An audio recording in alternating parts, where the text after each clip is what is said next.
प्रिय भक्तगण, आज हम आपको एक कथा का श्रवण करा रही हूँ जो सुनने मात्र से आपके जीवन में सुख, संपत्ति और धन की वर्षा होगी। तो चलिए कथा को प्रारंभ करते हैं। भगवान शिव माता पार्वती से कहते हैं, इंसान अपने कर्मों से राजा या रंक बन सकता है। फिर माता पार्वती कहती है कि क्या भाग्य कुछ भी नहीं होता है। फिर भगवान शिव कहते हैं, इंसान के कर्मों पर ही भाग्य निर्भर रहता है।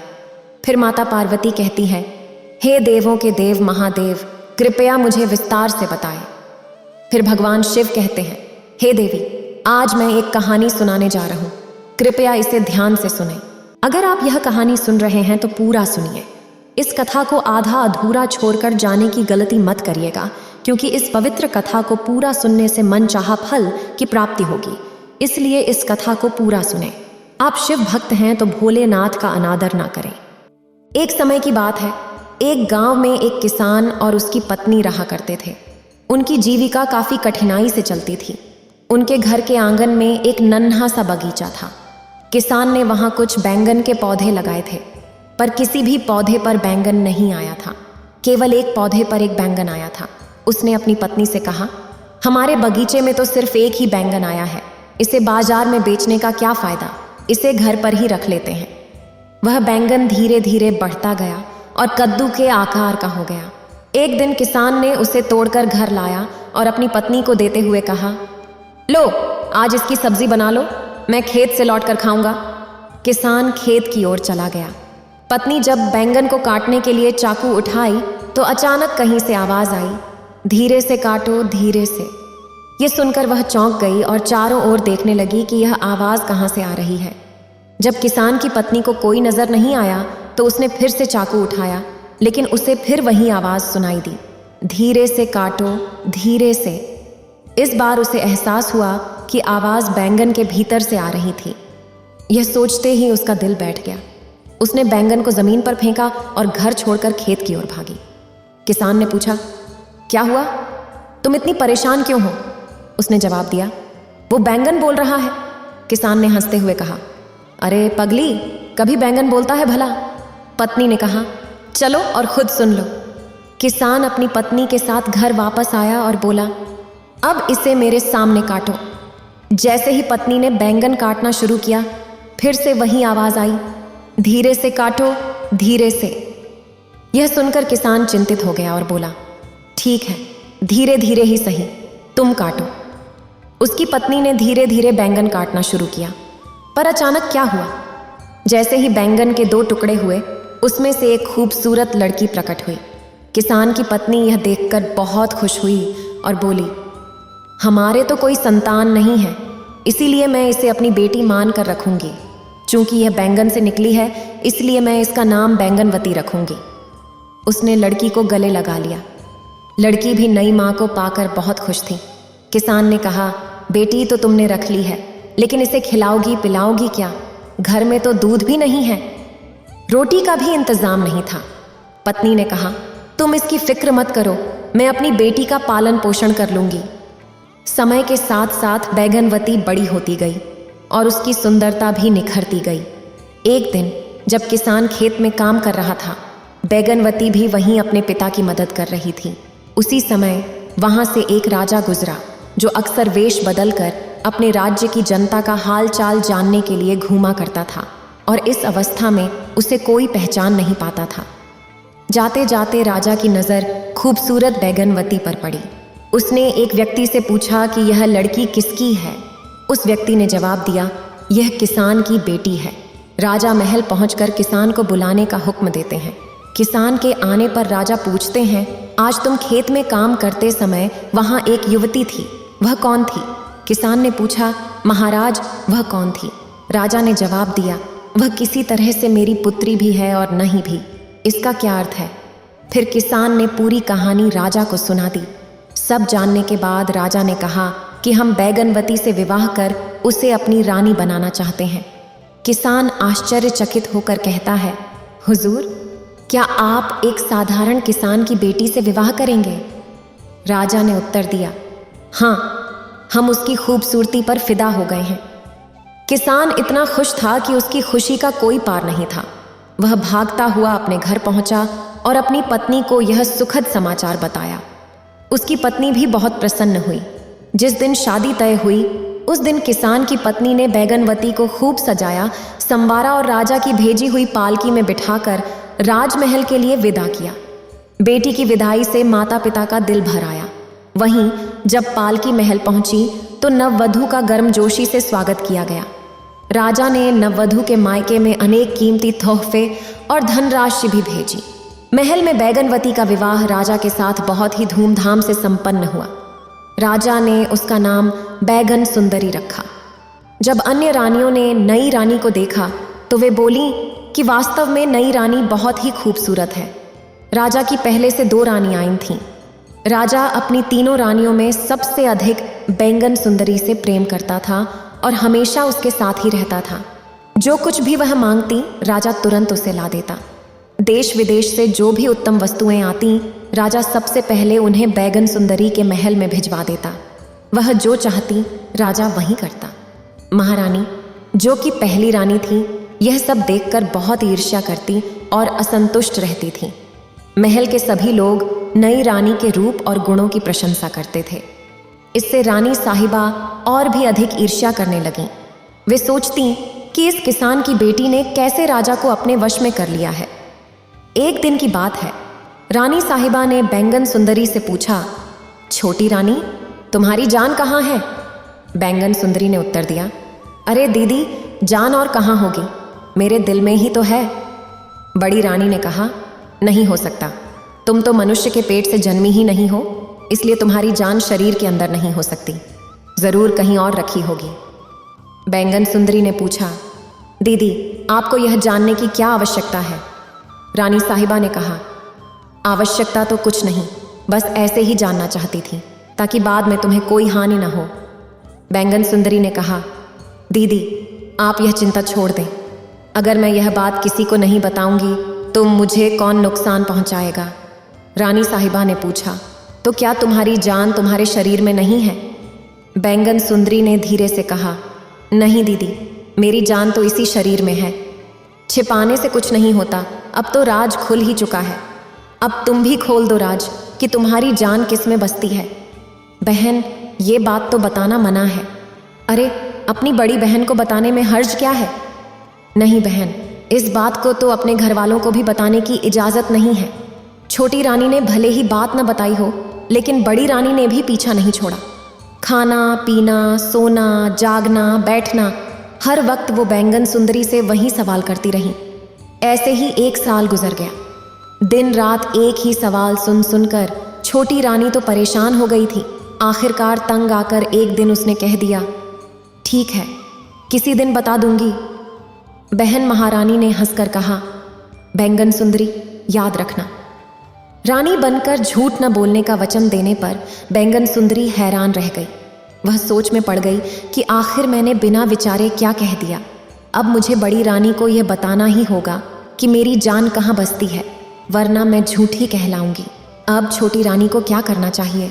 उसने राजा को महल में बुलाया और कहा, महाराज, अगर मैं मर जाऊं तो मेरे शरीर को जला मत दीजिएगा। राजा ने उसके मुंह पर हाथ रखते हुए कहा, चुप रहो रानी, ऐसी बातें मत करो। नहीं महाराज, रानी ने कहा, मेरी पूरी बात सुनिए। अगर मैं मर जाऊं तो शहर के बाहर एक घर बनवाइए और मुझे मेरे पलंग सहित उसी घर में रखवा दीजिए। बैंगनी सुंदरी ने कहा, क्या मुझे सच में बताना होगा दीदी? बड़ी रानी ने उत्तर दिया, तुमने वचन दिया है, क्या तुम उसे नहीं निभाओगी? बैंगनी सुंदरी ने कहा, अगर मैं बता दूंगी तो क्या तुम मेरी जान नहीं ले लोगी? बड़ी रानी ने उसे चुप कराते हुए कहा, राम राम, तुम क्या कह रही हो? छोटी रानी ने कहा, ठीक है, कुछ दिन और रुक जाओ, मेरे बच्चे का जन्म होने दो, फिर मैं बता दूंगी। यह सुनकर कि छोटी रानी को बच्चा होने वाला है, बड़ी रानी और भी ईर्ष्या से भर गई। उसने कहा, अगर तुम अब भी नहीं बताओगी तो मैं सबको बता दूंगी कि छोटी रानी रानी होकर भी आम लोगों की तरह झूठ बोलती है। इस पर बैंगनी सुंदरी ने कहा, ठीक है, सुनो, मेरे पिता के खेत के पास एक कुआं है। उस कुएं में एक लकड़ी का बक्सा है, उस बक्से में एक सोने की डिबिया है और उस डिबिया में एक माला है जो मेरी जान है। बड़ी रानी मुस्कुराई और बोली, छोटी रानी, तुम्हारी किस्मत तो वाकई शानदार है, तुम्हें कोई खतरा नहीं है। देखो, वह कुएं के भीतर एक बक्से में, उस बक्से के अंदर एक छोटी सी डिबिया में, और उस डिबिया में एक माला में तुम्हारी जान बसी है। तुम्हारी जान को कौन छू सकता है? वहीं हमारी जान तो इतनी नाजुक है कि गला घोंटते ही निकल जाए। खैर, तुम सलामत रहो। यह कहकर बड़ी रानी वहां से चली गई। फिर बड़ी रानी जल्दी से अपने महल पहुंची और एक दासी को भेजकर एक गोताखोर को बुलवाया। रानी ने गोताखोर से कहा, अगर तुम मेरा एक काम कर दो तो मैं तुम्हें 500 अशर्फियाँ इनाम में दूंगी। क्या काम है महारानी जी? गोताखोर ने पूछा। तब रानी ने उसे बैंगन सुंदरी के पिता के खेत का पता दिया और कहा कि वहां एक कुआं है, उस कुएं के अंदर एक संदूक है। उस डिबिया को तुम इतनी खामोशी से ले आओ कि किसी को भी पता न चले। गोताखोर तुरंत गया और डिबिया ले आया। जब डिबिया मिली तो रानी बहुत खुश हुई और उसने गोताखोर को 500 अशर्फियाँ इनाम में दीं। वहीं जैसे ही डिबिया कुएं से निकली, बैगन सुंदरी की तबीयत बिगड़ने लगी। बड़ी रानी ने डिबिया से माला निकाली और उसे अच्छे से देखा। जैसे ही उसने माला को गले में पहना, बैगन सुंदरी तड़पने लगी और उसका शरीर ठंडा पड़ गया। महल में हड़कंप मच गया। राजा भी रोने लगे और तब उन्हें बैगन सुंदरी की वो बातें याद आईं। उन्होंने फौरन मंत्री को बुलाया और कहा कि बैगन सुंदरी के लिए शहर से बाहर एक घर बनवाया जाए। मंत्री ने पूछा कि अब घर का क्या करेंगे? हुजूर, अब तो रानी के मृत शरीर को जला देना चाहिए। यही बैगन सुंदरी की इच्छा थी। शहर के बाहर एक घर बनवाइए और बैगन सुंदरी को बिस्तर समेत वहां पहुंचा दीजिए। राजा ने वे सभी बातें भी कहीं जो बैगन सुंदरी ने उनसे कहने को कहा था। मंत्री ने कहा, जैसी आपकी इच्छा हुजूर। बैगन सुंदरी के कहे अनुसार ही घर बनवा दिया गया और बैगन सुंदरी को बिस्तर समेत वहां लिटा दिया गया। घर के चारों ओर ऊंची दीवारें खड़ी कर दी गईं। समय बीतता गया और इस तरह 1 साल निकल गया। सोत की मृत्यु से बड़ी रानी बहुत प्रसन्न थी। उसका मन शांत हो गया था, परंतु राजा बैगन सुंदरी की याद में बहुत उदास रहता था। छोटी रानी का ख्याल आते ही उसकी आंखें भर आतीं। वह सोचता कि बैगन सुंदरी ने उससे क्यों कहा था कि उसके शरीर को न जलाएं। क्या वह फिर से जीवित हो सकती है? बैगन सुंदरी के घर को देखकर राजा सोचता कि वह उसके भीतर आराम से सो रही होगी, पलंग पर अकेली पड़ी हुई। शायद वह उठकर मुझे तलाशती होगी और बाहर निकलने का मार्ग न मिलने पर महाराज महाराज पुकारती होगी। परंतु फिर राजा को ख्याल आता कि मृत व्यक्ति कभी जीवित नहीं होते। अपने मन को समझाने के लिए वह रोजाना बैगन सुंदरी के घर की 4 दीवारी का चक्कर लगाता था। एक दिन अचानक उसने सुना कि घर के भीतर से एक बच्चे की रोने की आवाज आ रही थी। यह सुनकर राजा हैरान हो गया और सोचने लगा कि यहाँ बच्चा कहाँ से आया।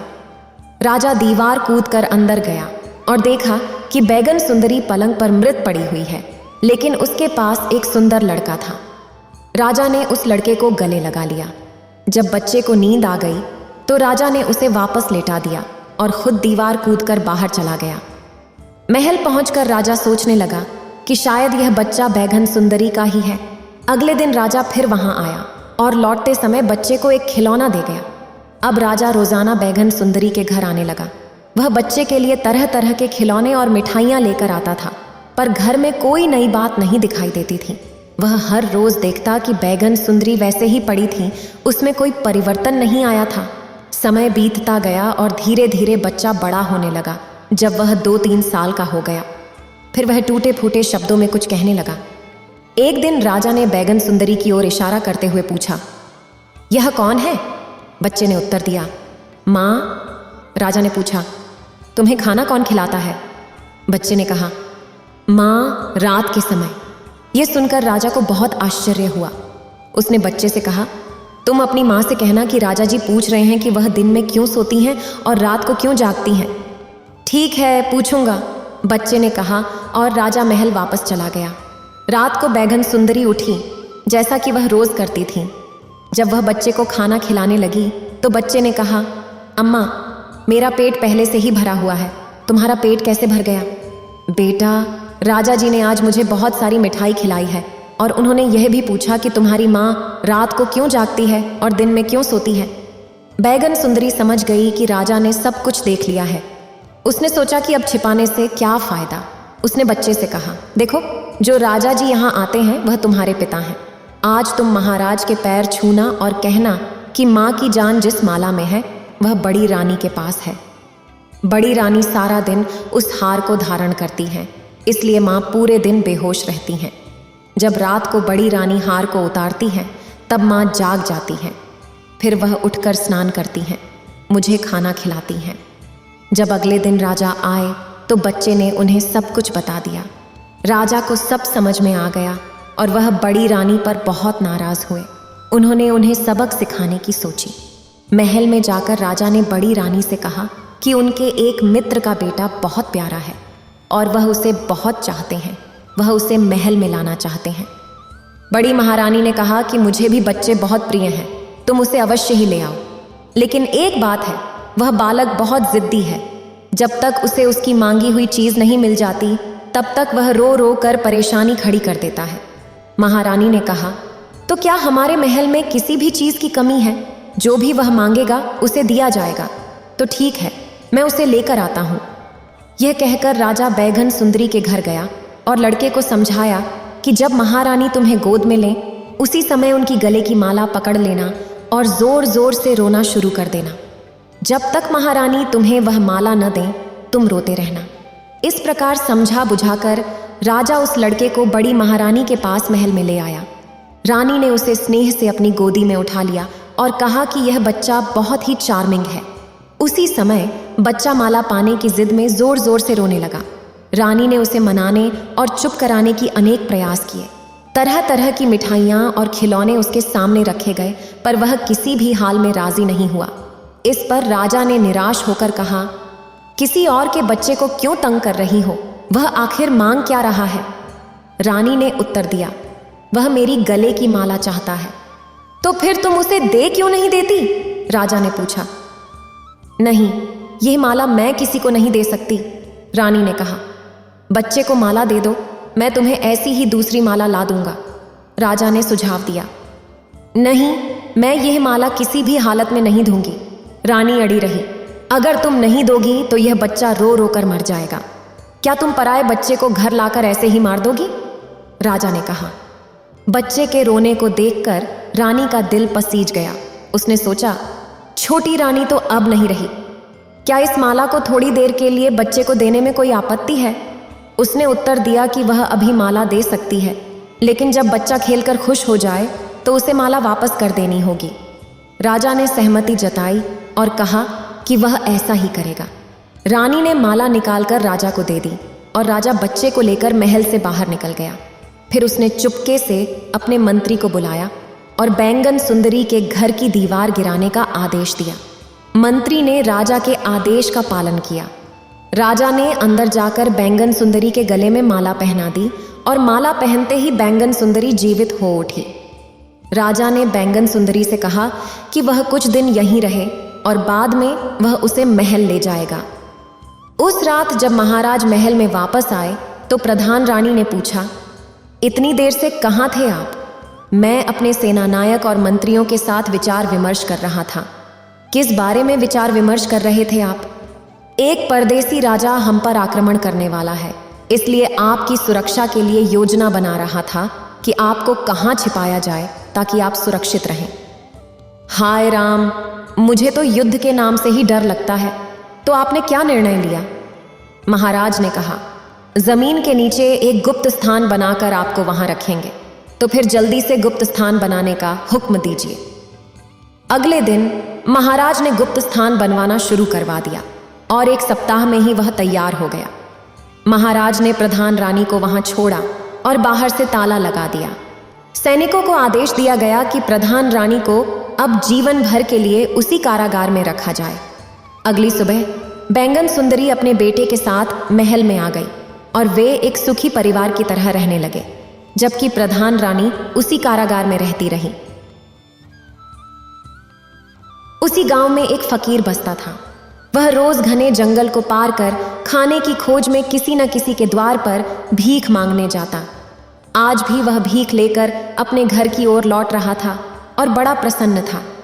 उसने बहुत पुराने वस्त्र और जूते पहन रखे थे। फिर भी वह खुशी से झूमते हुए जंगल के पथ पर चला जा रहा था। ये तो किस्मत की बात है।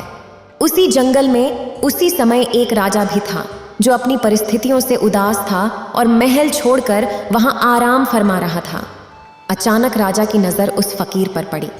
फकीर को इतना आनंदित देख राजा सोच में पड़ गया कि इस आदमी के पास तो कुछ भी नहीं है। इतने पुराने कपड़े, पैरों में घिसे पिटे जूते हैं, फिर भी यह कितना सुखी है। और मैं जो दिन रात अपनी प्रजा और परिवार की सेवा में लगा रहता हूँ, फिर भी वे लोग मुझसे खुश नहीं हैं। उन्हें तो बस मेरी गद्दी चाहिए और इसके लिए वे मेरी जान लेने की साजिश भी रच रहे हैं। मूल बात यह थी कि एक दिन राजा ने अपने महल के कुछ सिपाहियों को गुप्त रूप से बातें करते हुए सुना। वे आपस में कह रहे थे कि जब यह राजा चल बसेगा तो उनकी आंखों की किरकिरी दूर हो जाएगी। राजा की पत्नी भी काफी समय पहले उसे छोड़कर जा चुकी थी और उसका कोई पुत्र भी नहीं था, इसलिए उसका कोई अपना नहीं था। जिस दिन से राजा ने अपने विरुद्ध इस षड्यंत्र की बात सुनी, वह बहुत सतर्क हो गया। एक दिन तो उसके भोजन में उसके भाई ने जहर मिला दिया, जिसकी भनक भी राजा को नहीं लगी। खाना खाने बैठे राजा को तब पता चला जब एक बिल्ली ने वह खाना खा लिया और थोड़ी ही देर में मर गई। इस घटना के बाद राजा और भी अधिक सचेत हो गया। इन सब परेशानियों से तंग आकर एक दिन राजा ने महल छोड़ दिया और बिना किसी को बताए जंगल में चला गया। वह जंगल उसके राज्य से काफी दूर था, इसलिए वहां उसे कोई पहचान नहीं सकता था। एक भिखारी को देखकर राजा ने सोचा कि हम दोनों भी इंसान हैं, बस अंतर इतना है कि वह खुश है और मैं दुखी। राजा जल्दबाजी में महल से भागा था, इसलिए वह अभी भी अपने राजसी वस्त्रों में था। जब भिखारी ने राजा को देखा तो वह थोड़ा सा हट गया और सोचने लगा कि मेरे पास तो फटे पुराने कपड़े और जूते हैं, अगर भीख नहीं मिली तो मैं भूखा रह जाऊंगा। पर इसकी तो शान ही अलग है। यह कितना सौभाग्यशाली है कि इसने हीरे और जवाहरात, सुंदर कपड़े और जूते पहन रखे हैं, फिर भी यह व्यक्ति खुश नहीं दिख रहा। भिखारी ने सोचा कि मैं इससे इसके खुश न होने का कारण पूछूंगा। भिखारी राजा के पास गया और उसने राम राम कहा। राजा ने भी भिखारी को राम राम कहकर जवाब दिया। भिखारी बोला, आप बहुत अमीर नजर आते हैं, शायद आप किसी राज्य के राजा हैं। राजा ने कहा, हाँ, तुम सही कह रहे हो, मैं सूरतगढ़ का राजा हूँ और मैंने अपना राज अपने भाई को सौंप दिया है। मेरे परिवार वाले धन के लिए मेरी हत्या की साजिश रच रहे थे। इससे बचने के लिए मैं यहाँ शांति की तलाश में आया हूँ। कई दिनों से मैं इसी हालत में हूँ। रास्ते में जो भी फल फूल मिलते हैं उन्हें खाकर गुजारा कर लेता हूँ। आज मुझे बहुत जोर की भूख लगी है, इसलिए मैं इधर उधर खाने की खोज में घूम रहा हूँ। अगर तुम्हारे पास कुछ खाने को है तो कृपया मुझे थोड़ा खाना दे दो। भिखारी ने मुस्कुराते हुए राजा की ओर देखा और कहा, अगर तुम मुझे यह सोने की अंगूठी दोगे तो मैं तुम्हें खाना खिला सकता हूँ। राजा यह सुनकर प्रसन्न हो गया। उसने अपनी अंगूठी भिखारी को दे दी और बदले में उससे रोटी लेकर खाई। फिर भिखारी ने राजा से कहा कि हम दोनों अकेले हैं, चलो हम साथ में चलते हैं। दोनों साथ में चलते हुए एक घने जंगल में पहुंचे और वहां आराम करने लगे। भिखारी ने कहा, आप कितने भाग्यशाली हैं, आपके पास इतनी धन दौलत है, लेकिन मेरे पास कुछ भी नहीं है और मैं फटे पुराने कपड़े और जूते पहनकर घूम रहा हूँ। आपकी अंगूठी से मेरी कई समस्याएं हल हो जाएंगी। तब राजा ने कहा, मैं भी तुम्हारे जैसा ही कुछ सोच रहा था। तुम्हारे फटे हुए जूतों की चिंता किए बिना खुशी खुशी अपनी राह पर चलते देखकर मुझे लगा कि तुमसे ज्यादा भाग्यशाली कोई नहीं हो सकता। मेरे पास सब कुछ होने के बावजूद मैं संतुष्ट नहीं हूँ। हम दोनों की स्थिति एक समान है। इस तरह बातों बातों में उस भिखारी ने राजा से उसके राज्य की सभी जानकारी हासिल कर ली और यह निश्चय किया कि जब राजा रात में सो जाएगा तो वह उसके वस्त्र और आभूषण चुराकर वहां से भाग जाएगा। रात आ चुकी थी। जब तक राजा सो नहीं गया तब तक भिखारी उसके साथ मधुर बातें करता रहा। रात में उसने राजा के भोजन में नशीली दवा मिला दी और उसे खिला दिया। इसके बाद राजा गहरी नींद में सो गया। फिर भिखारी ने राजा के वस्त्र और सभी आभूषण पहने और वहां से भाग गया। राजा सोता ही रह गया, लेकिन अब जो भिखारी राजा के वस्त्र पहनकर जा रहा था उसे रास्ते में कुछ डाकुओं ने देख लिया और उन्होंने सोचा कि यह कोई राजा है और उसे पकड़ लिया। उन्होंने उससे पूछा कि वह किस राज्य का राजा है और धमकी दी कि अगर नहीं बताओगे तो तुम्हें मारकर फेंक देंगे। भिखारी ने डाकुओं से कहा कि वह राजा नहीं है। मैंने अपनी लालच के कारण एक राजा के सारे कपड़े और गहने चुरा लिए थे। वह राजा अपने जीवन से दुखी होकर जंगल में भोजन की तलाश में भटक रहा था। लेकिन डाकुओं ने उसकी इस बात पर विश्वास नहीं किया और बोले कि तुम नाटक कर रहे हो। उन्होंने भिखारी को फिर से मारा और पूछा कि सच सच बताओ कि तुम किस राज्य के राजा हो। इस दफा भिखारी ने चोरों के हमले से बचने की खातिर यह मान लिया कि वह एक राजा है। हाँ, मैं राजा राय प्रताप हूँ जो सूरतगढ़ के राजा हैं, और मेरा भाई राय बहादुर इस राज्य का मंत्री है।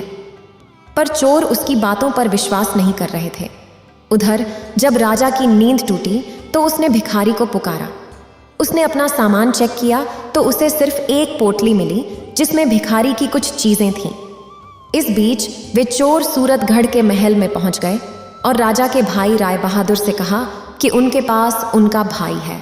अगर वे उसे सुरक्षित चाहते हैं तो उन्हें 3000 सोने के सिक्के देने होंगे। यह सुनकर राय बहादुर ने कहा कि उसके भाई के मुंह पर कपड़ा बांधकर उसे महल में लाना होगा, तब जाकर वे सोने के सिक्के देंगे। चोर भिखारी के मुंह पर कपड़ा बांधकर उसे महल ले आए। उसे राय बहादुर के हवाले कर दिया गया। राजा के कपड़े पहने भिखारी को देखकर राय बहादुर को विश्वास हो गया कि यह उसका भाई है। फिर उसने सोचा कि अब वह इसे मारकर खुद राजा बन जाएगा। पर जैसे ही भिखारी के मुंह से कपड़ा हटा, वह बहुत नाराज हो गया। उसने चोरों से कहा कि मैं जानता हूं तुम धन के लालच में मुझसे झूठ बोल रहे हो। यह व्यक्ति मेरा भाई नहीं है। हम तुम्हें 2 महीने देते हैं। मेरे भाई को ढूंढ कर लाओ, वरना तुम सबको मार डाला जाएगा और अगर भागने की कोशिश की तो जिंदा गाड़ दिया जाएगा। यह सुनकर सभी चोर डर के मारे भाग गए। रास्ते में उन्होंने भिखारी से कहा कि तुम सही थे, अब हमें बताओ असली राजा कहाँ है। तुम्हें भी फिरौती के पैसे में से हिस्सा मिलेगा। भिखारी ने बताया कि उसने राजा को इसी जंगल में छोड़ा था, लेकिन चोर राजा को ढूंढ नहीं पाए। उधर नींद से जागने पर राजा को सब समझ आ गया और उसे दुख हुआ। उसने सोचा कि उसे खाने का इंतजाम करना होगा, नहीं तो वह भूख से मर जाएगा। उसके पास एक पोटली मिली जो शायद भिखारी की छूट गई थी। पोटली में एक साधु का चोला था। राजा ने चोला पहनकर साधु का वेश धारण किया और भूखा प्यासा चलता रहा। जो कुछ भी मिलता वह खा लेता। साधु के वेश में राजा जंगल से निकलकर एक छोटे गांव में पहुंचा और नदी के किनारे सो गया। उसने 2 दिन तक लगातार नींद ली। आसपास के लोग समझ बैठे कि वह कोई महात्मा है जो समाधि में लीन है। लोगों ने सोते हुए उसके सामने चावल रख दिए, कुछ ने धूप जला दी। तीसरे दिन जब उसकी आंख खुली तो उसने अपने चारों ओर फलों की भेंट देखी और बहुत प्रसन्न हुआ। उसने सोचा कि सन्यासियों का जीवन कितना सरल होता है, बिना परिश्रम के भोजन मिल जाता है। उसे अब वहां से कहीं और जाने की जरूरत नहीं थी। उसने वहीं एक झोपड़ी बना ली और उसमें रहने लगा। गांव वाले उसकी पूजा करते और उसे खाने के लिए फल और अन्य सामग्री चढ़ाते। एक दिन गांव के लोग उसके पास आए और बोले, बाबा, हमारे गांव में कई सालों से बारिश नहीं हुई है, कृपया कोई उपाय कीजिए। यह सुनकर राजा चिंतित हो गया, क्योंकि वह अपनी असलियत नहीं बता सकता था। उसने लोगों से कहा कि इसके लिए उपवास करना होगा और अगले 2 महीने तक किसी को भी उसकी कुटिया के अंदर नहीं आना चाहिए। गांव वाले उसकी बात मान गए और दूर से ही उसकी कुटिया के बाहर चढ़ावा चढ़ा कर चले जाते। राजा ने सोचा कि उसका जीवन भी कठिनाइयों से भरा है और उसे दूसरों के जीवन से ईर्ष्या नहीं करनी चाहिए। साधु के रूप में वह बिना मेहनत के खा तो रहा है, लेकिन उसका जीवन किसी कैदी की तरह हो गया है, जिसे एक ही स्थान पर बैठे रहना पड़ता है। मैं पहले रोज शानदार खाना खाया करता था, अब तो सिर्फ फलों से गुजारा हो रहा है। राजा को साधु का रूप धरकर भगवान की आराधना का नाटक करना पड़ रहा था। उसने सोचा कि 2 महीने का समय बीतते ही वह वहां से निकल जाएगा। समय धीरे धीरे गुजर रहा था। एक दिन राजा ने परेशान होकर भगवान से प्रार्थना की, हे प्रभु, मुझे बचा लो, कोई करिश्मा कर दो। फिर राजा ने अपनी सभी गलतियों के लिए भगवान से क्षमा याचना की और हाथ जोड़कर कहा कि उसे समझ आ गया है कि मुसीबतों से भागना नहीं चाहिए बल्कि उनका सामना करना चाहिए। हे ईश्वर, मेरी इज्जत रखो और इस गांव में वर्षा करवा दो। गांव वाले रोज कुटिया के बाहर आकर भजन कीर्तन करते और प्रसाद चढ़ाकर वापस चले जाते। 2 महीने पूरे होने को थे कि एक दिन गांव वाले भागते हुए राजा के पास आए और बोले, बाबा, आप महान हैं, आपकी वजह से गांव में बारिश हुई है। राजा ने कहा, अब मुझे जाने दो, मैं यहाँ से जाना चाहता हूँ। लेकिन गांव वालों ने उसे रोक लिया और कहा कि वे उसकी सेवा के लिए एक व्यक्ति भेजेंगे। राजा ने सोचा कि ठीक है, जो होगा देखा जाएगा, और वहीं रहने लगा। कुछ समय बाद वह भिखारी और चोर जो राजा को ढूंढ रहे थे उसी गांव में पहुंच गए। उन्होंने गांव वालों से उस चमत्कारी बाबा के बारे में सुना जो समस्याओं का समाधान बता रहा था। जब उन्होंने उस संत से मुलाकात की तो राजा और भिखारी ने एक दूसरे को पहचान लिया, पर चोरों के सामने वे अजनबी बने रहे। फिर संत के रूप में राजा ने उनसे सवाल किया कि आप लोग कहाँ से आए हैं। राजा ने कुछ समय तक उन चोरों से बात की और बाद में उन्हें जाने को कहा। इसके बाद सही समय देखकर वह भिखारी राजा से अकेले में मिला और उसने सच्चाई बताई कि लालच में आकर उसने राजा के सारे वस्त्र और गहने पहन लिए थे और उसके तुरंत बाद ही चोर उसके पीछे पड़ गए। चोरों ने उसे लूटा और पूछताछ की कि वह कौन है, कहाँ से है, तो उसने खुद को राजा बताते हुए अपने राज्य की सारी जानकारी दे दी। फिर चोर उसे महल ले गए जहाँ उसे राजा के भाई को 3000 सोने के सिक्कों में बेचने वाले थे। राजा के भाई ने बताया कि वह राजा को मारना चाहता है और खुद राजा बनना चाहता है। लेकिन जब उसने भिखारी का चेहरा देखा तो उसने उसे पहचान लिया और चोरों को 2 महीने के भीतर असली राजा को ढूंढने का आदेश दिया। तब से वे राजा की तलाश में थे। भिखारी ने राजा से कहा कि तुम संत बनकर जो भी चोरों से कहोगे वे मान जाएंगे। इसके बाद संत के वेश में राजा चोरों के सामने आया और भिखारी से सुनी गई सारी समस्याएं उन्हें बताने लगा। यह सुनकर सभी चोर चकित रह गए। उन्होंने राजा से कहा, संत जी, हमें इस मुसीबत से निकालो, हम आपके आज्ञाकारी भक्त बन जाएंगे। साधु वेश में राजा ने कहा, तुम मुझे उस राजा के महल तक पहुंचाओ, मैं वहां जाकर स्वयं सब कुछ देखना चाहता हूं। महल में बता देना कि तुम्हारे साथ एक महान साधु आया है जो हर किसी का अतीत और भविष्य जानता है। चोर और भिखारी उस साधु रूपी राजा को लेकर सूरतगढ़ के महल में पहुंचे। चोरों ने राजा के मंत्री भाई से कहा, हमारे साथ एक विशिष्ट महात्मा आए हैं जो आपको आपके भाई राजा राय प्रताप से मिलवा सकते हैं। राजा अपने भाई से बहुत प्रेम करता था, पर अब उसे यह मालूम हो गया था कि उसका भाई उसकी जान का दुश्मन बन चुका है। महल में साधु के वेश में आए राजा की बहुत सेवा की गई। फिर उसका भाई उनके पास आकर बोला, बाबा, कृपया मुझे मेरे भाई से मिलवा दीजिए। आज मैं इस राज्य का राजा बनने वाला हूँ। मेरा भाई बिना कुछ बताए महल छोड़कर चला गया है। तब साधु रूपी राजा चोरों के पास गया और उनसे बोला कि वह थोड़ी देर के लिए राजा का भाई बन जाए। साधु ने राजसी वस्त्र पहने और दरबार में प्रवेश किया। यह देखकर सभी प्रजा चकित रह गई। लोग राजा को वापस देखकर उनकी जय जयकार करने लगे। लोगों ने राजा से पूछा कि वे इतने दिनों तक कहाँ थे। वहीं राजा का भाई यह सब देखकर दंग रह गया और लोगों से कहने लगा कि यह उसका राजा भाई नहीं है। उसने राजा को चेतावनी दी और कहा, आप यहाँ से चले जाइए, नहीं तो आपको महल से बाहर का रास्ता दिखा दिया जाएगा। राजा का एक निष्ठावान सेवक जो यह सुनकर आंसू बहाने लगा, बोला, मैंने आपको पहचान लिया है, आप ही हमारे सच्चे राजा हैं, मुझे माफ़ कर दीजिए। मैंने ही आपके भोजन में विष मिला दिया था। इसके बदले में आपके भाई ने मुझे 1000 स्वर्ण मुद्राएं देने का वादा किया था। कृपया मुझे क्षमा कर दें। मैं ही आपका असली अपराधी हूँ और जो भी दंड आप मुझे देंगे मैं स्वीकार करूँगा। अब राजा के जीवन की सच्चाई सभी प्रजा के सामने आ चुकी थी। सभी राजा के भाई को तिरस्कार की नज़रों से देख रहे थे। राजा ने अपने मंत्रियों को आदेश दिया कि वे उसके भाई को महल से निकाल दें। उसे 1 साल के लिए राज्य छोड़ना होगा। जब उसे अपनी गलती का एहसास होगा तो वह वापस आकर महल में काम करने का योग्य हो सकेगा। इस तरह राजा राय प्रताप ने फिर से अपने राज्य की राजनीति संभाली और प्रजा की सेवा में लग गए। उन्होंने एक मंत्री को महल का काम सौंपा और चोरों को माली का काम दिया। 1 साल बाद राजा का भाई वापस आया, अपनी गलतियों का एहसास करते हुए, और अपने भाई से माफ़ी मांगी और पूरी निष्ठा से काम करने का वादा किया। राजा ने उसे फिर से महल में उसका स्थान दे दिया। इसके बाद राजा ने पूरी ईमानदारी और सच्चाई के साथ अपना राज्य चलाया। इतना कहकर भगवान शिव इस कहानी को समाप्त करते हैं। इस वीडियो को बोलते समय कोई त्रुटि हो तो मैं क्षमा चाहती हूँ। उम्मीद है आप सभी को ये वीडियो अच्छी लगी होगी। अगर आप शिव के सच्चे भक्त हैं तो चैनल को सब्सक्राइब और वीडियो को लाइक करके कमेंट में हर हर महादेव लिख दीजिए।